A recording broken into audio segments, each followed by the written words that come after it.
हाय विद्यार्थी जी, आप सभी को Gajendra Singh physics class YouTube channel पर स्वागत है।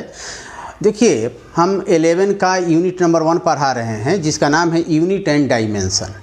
तो इसके पहले जो वीडियो हम बनाए थे उसमें आपको बताए थे कि यूनिट क्या है। आज हम बताएंगे कि इसमें डायमेंशन के बारे में डिस्कस करें। यूनिट के बारे में उसमें डिस्कस किए थे, आपको ज़रूरत हो तो उस वीडियो को देख लीजिएगा। अभी हम लोग पढ़ेंगे डायमेंशन के बारे में। लेकिन डायमेंशन के बारे में पढ़ने के पहले हम लोग थोड़ा सा फिजिकल क्वांटिटीज़ के बारे में पढ़ेंगे।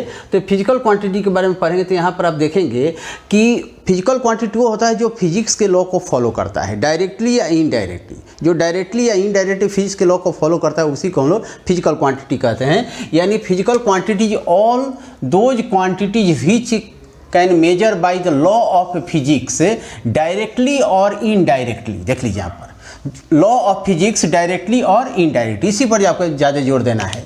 All those quantities which can be measured by law of physics directly और इनडायरेक्टली और expressed are called physical quantities. तो फिजिकल क्वांटिटी जो होता है लॉ ऑफ फिजिक्स को फॉलो करता है और डायरेक्टली या इनडायरेक्टली करता है। तो ये आपको क्या है, फिजिकल क्वांटिटी है। अब फिजिकल क्वांटिटी को हम लोग दो भाग में बांटेंगे, एक कांस्टेंट क्वांटिटीज, एक वेरिएबल। तो कांस्टेंट को फिर दो, कांस्टेंट वह होता है जिसका वैल्यू कभी भी नहीं बदलता है, फिक्स रहता है। जैसे पाई का वैल्यू हो गया, पाई का वैल्यू 22/7 होता है, इसका वैल्यू कभी नहीं बदलेगा, है ना। अब एक वेरिएबल होता है, तो वेरिएबल का मतलब कि इसका वैल्यू बदलेगा। तो वेरिएबल का वैल्यू बदलेगा, जैसे कि आपको बहुत सा ऐसा चीज़ है, जैसे कि फोर्स हो गया, तो फोर्स का 2 न्यूटन भी हो सकता है, 5 न्यूटन हो सकता है, 6 न्यूटन हो सकता है। तो ये वेरिएबल हो गया। और जो कांस्टेंट होता है उसका वैल्यू हमेशा फिक्स रहेगा, कभी भी नहीं बदले, उसी को कांस्टेंट कहते हैं। लेकिन कांस्टेंट को भी दो भाग में तोड़ेंगे, डायमेंशनलेस कांस्टेंट और डायमेंशनल कांस्टेंट। और वेरिएबल को भी दो भाग में बांटेंगे, डायमेंशनलेस वेरिएबल और डायमेंशनल वेरिएबल। तो कांस्टेंट दो प्रकार के, डायमेंशनलेस कांस्टेंट। डायमेंशनलेस कांस्टेंट वह होता है जिसका यूनिट नहीं होता लेकिन वैल्यू होता है। यूनिट तो देखिए, it has value but no unit. जैसे पाई का वैल्यू कितना है 22/7 या 3.1। तो पाई का वैल्यू 22/7 जो होता है, इसका वैल्यू तो है लेकिन यूनिट नहीं है। तो ऐसे कांस्टेंट, देखिए पाई का वैल्यू 22/7 है तो हमेशा फिक्स रहेगा, ये कभी नहीं बदलेगा। तो एक कांस्टेंट क्वांटिटी है लेकिन इसका यूनिट नहीं होता है। तो इसीलिए कांस्टेंट को दो भाग में बांटे हम, डायमेंशनलेस कांस्टेंट। तो इसका क्या है, डायमेंशन नहीं होता है, यूनिट नहीं होता लेकिन वैल्यू होता है। तो डायमेंशनलेस कांस्टेंट क्या होता है, it has value but no unit, no dimension. तो इस डायमेंशन क्या है इसके बारे में भी हम आपको बताएंगे तत्काल। अभी देखें इट हैज़ वैल्यू, तो देखिए पाई का वैल्यू है 22/7 या 3.1। ये जो फिक्स है हमेशा इतना ही होता है ना। ये अलग बात है कि पाई किसे कहते हैं, वो कभी बता देंगे आप लोग को। तो यहाँ पर क्या है, या मैथ वाला सर से समझ लीजिएगा। तो पाई का वैल्यू 22/7 होता है, लेकिन 22/7 जो है इसका यूनिट नहीं है लेकिन वैल्यू है। अब एक होता है dimensional constant. The dimensional constant में क्या होता है, वैल्यू भी होता है और इसका यूनिट भी होता है। तो इसमें क्या होता है, जैसे कि कैपिटल जी को ग्रेविटेशनल कांस्टेंट कहते हैं और इसका वैल्यू होता है 6.67 × 10⁻11। ये तो वैल्यू होगा लेकिन इसमें यूनिट भी होता है, न्यूटन मीटर स्क्वायर पर kg²। तो देखिए, तो जो डायमेंशनलेस होता है उसमें वैल्यू होगा लेकिन यूनिट नहीं होगा। जो डायमेंशनल कांस्टेंट होता है उसका वैल्यू के साथ साथ यूनिट भी होता है। देखो ये यूनिट हो गया कैपिटल जी का ग्रेविटेशनल कांस्टेंट का, ये हो गया वैल्यू। तो इसमें वैल्यू भी होता है और यूनिट भी होता है। तो कांस्टेंट को दो भाग में हम लोग बांटेंगे, डायमेंशनलेस कांस्टेंट और डायमेंशनल कांस्टेंट। तो डायमेंशनलेस कांस्टेंट जो होता है it has value but no unit, और डायमेंशनल कांस्टेंट में it has value but unit and unit दोनों होता है, यूनिट भी होता है और वैल्यू भी होता है। तो कैपिटल जी क्या हुआ, डायमेंशनल कांस्टेंट हुआ कि इसका वैल्यू भी होता है और यूनिट भी होता है, 6.67 × 10⁻11। तो ये तो समझ गए। और अब आइए वेरिएबल में। वेरिएबल मतलब कि परिवर्तित होते रहेगा। तो परिवर्तित होते रहेगा तो डायमेंशनलेस वेरिएबल और डायमेंशनल वेरिएबल। तो डायमेंशनलेस वेरिएबल में क्या होता है, it has only variable value but no dimension. तो जैसे कि sin 30 डिग्री, तो sin 30 का वैल्यू 1/2 होता है, sin 45 का वैल्यू होता है 1/√2। लेकिन 1/2 तो है, इसमें क्या है, वैल्यू है। अब वैल्यू भी बदल रहा है, साइन का वैल्यू बहुत होता है, sin 0 भी ले सकते हैं, sin 30, sin 45, 60 सब का ले सकते हैं। लेकिन वैल्यू क्या हो रहा है, चेंज हो रहा है। लेकिन इसमें भी क्या होता है आपको, it has no dimension, sine cos tan का कोई डायमेंशन नहीं होता है। लेकिन वैल्यू तो है ना, साइन 30 का 1/2 है, 1/√2 तो वेरिएबल है पर चेंज हो रहा है। डायमेंशनल वेरिएबल में क्या होता है, it has value and dimension, इसको वैल्यू भी होता है, जैसे कि फोर्स का 2 न्यूटन, 3 न्यूटन, 4 न्यूटन, 5 न्यूटन, तो 2 क्या है यहाँ पर वैल्यू हो गया और न्यूटन क्या होगा डायमेंशन। फोर्स वर्क भी ले सकते हैं, वर्क का जैसे कि 3 जूल हो गया, एरिया का जैसे कि 13 मीटर स्क्वायर हो गया, तो इसमें वैल्यू भी है और तो एरिया खाली 13 नहीं ना होगा, 15 भी हो सकता है, वर्क 3 ही नहीं हो सकता, 4 भी हो सकता है, 5 भी हो सकता है और यूनिट भी हो रहा है। तो जो डायमेंशनलेस वेरिएबल है, it has only variable value but no dimension. तो साइन कॉस टेन का वैल्यू भी है लेकिन वेरिएबल है, हर साइन का वैल्यू एक नहीं होता, 30 का कुछ होता है, 40 का कुछ होता है, 60 का कुछ होगा, 90 का कुछ होगा, 80 का कुछ होगा, लेकिन इसमें यूनिट नहीं है। और डायमेंशनल वेरिएबल में क्या होता है कि इसमें आपको वैल्यू भी होता है और डायमेंशन भी होता है, जैसे कि फोर्स हो गया, वर्क हो गया, बहुत से एग्जांपल इसमें आ सकता है इस तरह से। तो ये तो आप समझ गए। अब आपको बताते हैं कि डायमेंशन क्या है। डायमेंशन क्या है जरा उसको देखिए, क्योंकि मेनली हमको डायमेंशन पढ़ना है, ये तो सिर्फ जानकारी के लिए आपको बताए हैं, तो इसको ध्यान रखिएगा। अब आप डायमेंशन क्या है देखिएगा। इसके पहले वाले वीडियो में हम सिर्फ यूनिट के बारे में बताए थे कि यूनिट क्या है ना, और फिजिक्स कैसे बताए थे। अब हम बताने जा रहे हैं कि डायमेंशन क्या है। डायमेंशन को हिंदी में बीमा कहते हैं। तो डायमेंशन क्या है, तो सुनिएगा ध्यान से।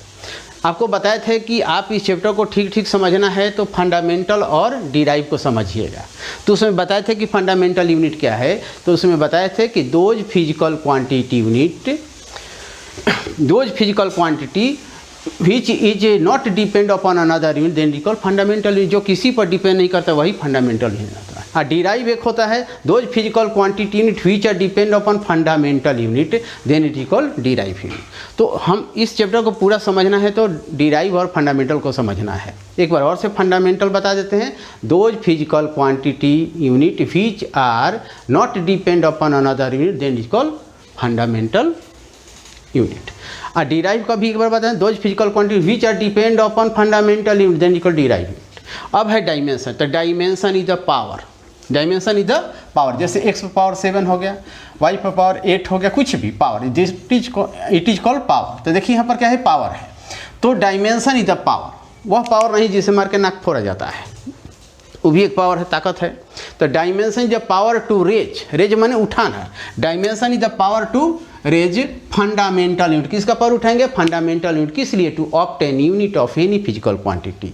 Dimension is the power to raise fundamental unit to obtain unit of any physical quantity. फिर से सुनिए, डायमेंशन इज द पावर, किसका किसका पावर, तो फंडामेंटल। फंडामेंटल 3 को होता है, length, mass and time, length, mass and time. तो dimension the power to raise किसका, फंडामेंटल यूनिट का पावर उठाएंगे, यानी लेंथ को L से लिखेंगे, मास को M से लिखेंगे, टाइम को T से, इसी के पावर हम लोग डालेंगे। तो dimension is the power, dimension is the power किसका, फंडामेंटल यूनिट। किस लिए, to obtain unit of any physical quantity.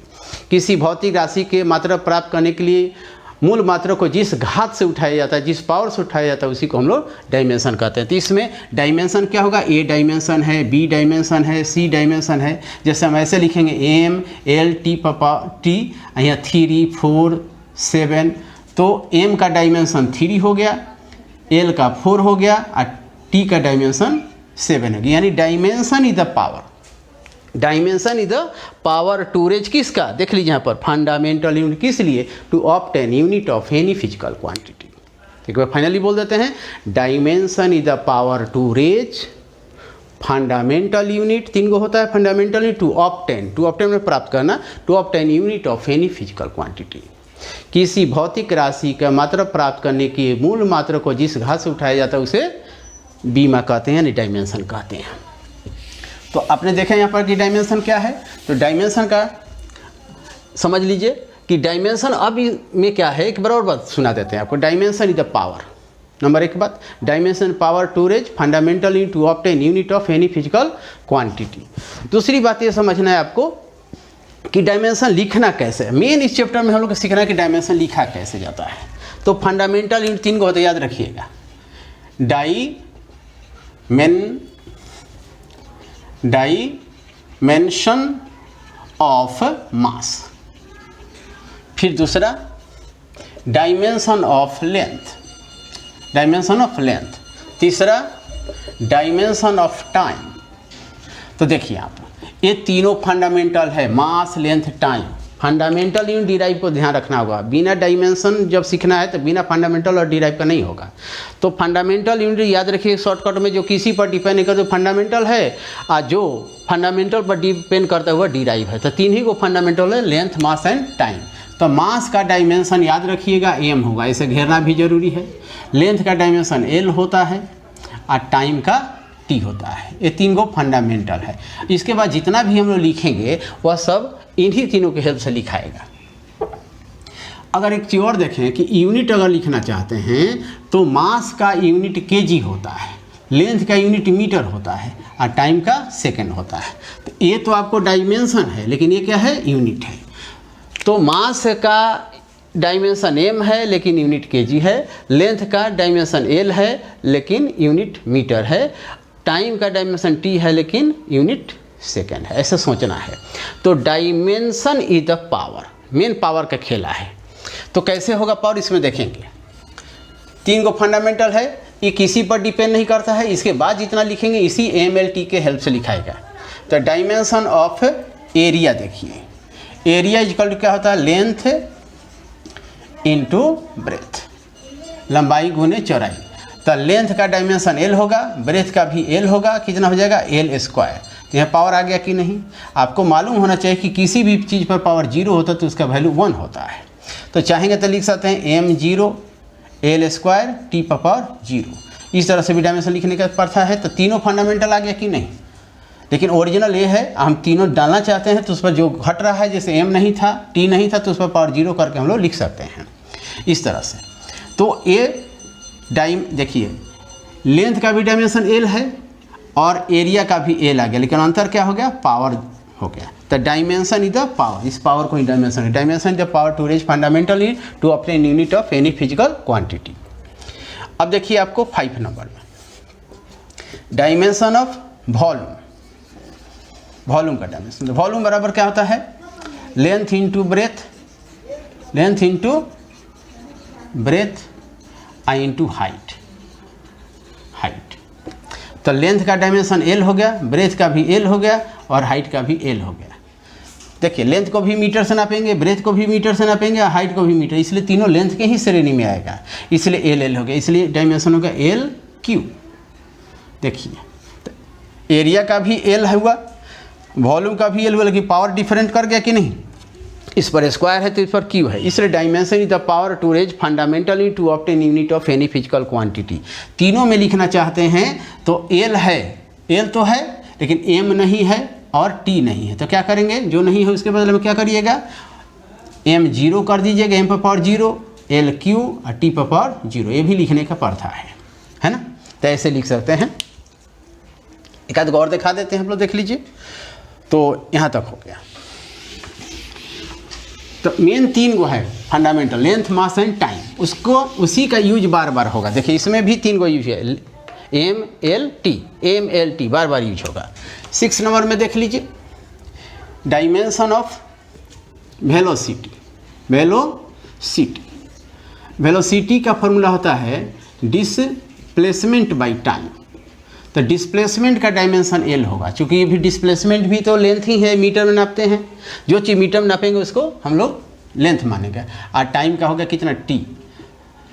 l मान लीजिए वो फॉर्मूला है x स्क्वायर, तो x को ऊपर ले जाएंगे तो x पर पावर -2 होगा कि नहीं, 1/x है तो इस पर पावर कुछ तो 1 है, ऊपर जाएगा तो इस पर पावर -1 हो जाएगा। तो इसी तरह से ये t पर पावर कुछ तो 1 है, ऊपर जाएगा तो क्या होगा, t पर पावर -1। तो l और t अपने आप आ गया कि नहीं इसमें। और तीनों लगाना चाहते हैं तो इसमें l है, t है, लेकिन m नहीं है। तो m नहीं है तो m को आप ज़बरदस्ती इसमें डाल सकते हैं, लेकिन उस पर पावर 0 कर दीजिएगा, क्योंकि किसी भी चीज़ पर पावर 0 होता है उसका मान 1 होता है। तो m पर पावर 0 का मान भी तो 1 हुआ, तो यहाँ 1 ही तो हुआ नहीं। तो l t पर पावर -1। देखें इस तरह से तीनों आ गया कि नहीं। ये ओरिजिनल है, लेकिन आपको ऐसे भी फंसाने के लिए किया जाता है कि आप कैसे डिस्टर्ब हो जाइएगा। तो डिस्टर्ब करने के लिए तो आपको बहुत ज़्यादा दिमाग नहीं लगाना है। जिस पर पावर 0 होता है उसका मान 1 होता है, तो जो नहीं है उस पर पावर 0 करके डाल दीजिए, आ जाएगा। 7, डायमेंशन ऑफ एसेलरेशन। एसेलरेशन को हिंदी में त्वरण कहते हैं। इसका होता है वेलोसिटी बाई टाइम। तो वेलोसिटी का डायमेंशन तो अभी अभी हम देखे हैं, यहाँ पर देख लीजिए, L(t⁻⁻1) और टाइम का t, और टाइम ऊपर जाएगा तो क्या हो जाएगा, L(t⁻⁻1), ये भी t ऊपर जाएगा तो t⁻⁻1, दोनों मिलके L(t⁻⁻2). इस तरह से डायमेंशन। अब तीनों बनाना चाहते हैं, LT ही तो यूज है। देखिए इसमें वेलोसिटी में भी LT है, एक्सेलरेशन में भी LT है, लेकिन अंतर क्या होगा, पावर। इसमें पावर 1 है और इसमें t⁻2 है। तो dimension is the power to raise fundamental unit to obtain unit of any field. इसीलिए 3 ही फंडामेंटल होता है, देख लीजिए बार बार 3 यूज हो रहा है कि नहीं। इसलिए 7 को फंडामेंटल नहीं होता, 7 को बेसिक यूनिट होता है। There are 3 fundamental, length, mass and time, right ना। अब यहाँ पर तीनों लगाना चाहते हैं फंडामेंटल, तो यहाँ क्या लिखेंगे, m⁻0 L(t⁻⁻2). इस तरह से बहुत सा डायमेंशन है। ऐसा हम लोग 30, 40, 50 बहुत सा लिख सकते हैं, और इसी तरह से हम लोग आगे बढ़ाते जाएंगे और लिखते जाएंगे।